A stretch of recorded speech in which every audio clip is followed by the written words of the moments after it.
Patung Soekarno di Kabupaten Banyuasin sudah selesai dibangun. Akan tetapi sebelum diresmikan terlebih dahulu akan dilakukan uji kemiripan wajah Bung Karno oleh Dinas PUTR Banyuasin bersama pelaku seni dan masyarakat Banyuasin.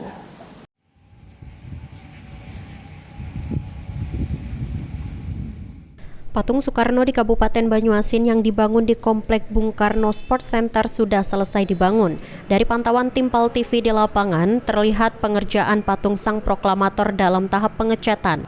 Bagian wajah Sang Proklamator terlihat lebih mirip ketimbang sebelumnya. Bentuk tubuh dan juga wajah terlihat lebih ramping serta sepadan. Peci yang dikenakan juga terlihat sepadan dengan wajah Sang Proklamator.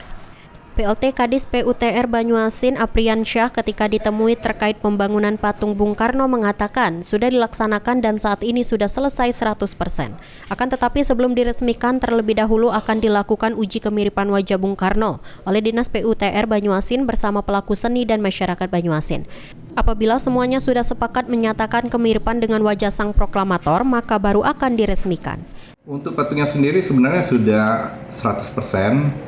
Tetapi untuk kemiripan itu masih internal kita sendiri yang akan mengujinya. Tapi sebelum dibawa ke umum ke masyarakat, apabila nanti dari tingkat PPTK, pengawas sendiri sudah menyatakan sudah benar dan layak, dan kita sendiri dari dinas sudah menyatakan layak dan benar, maka kita akan bawa ke tingkat masyarakat yang tadi akan kita laksanakan uji kemiripan.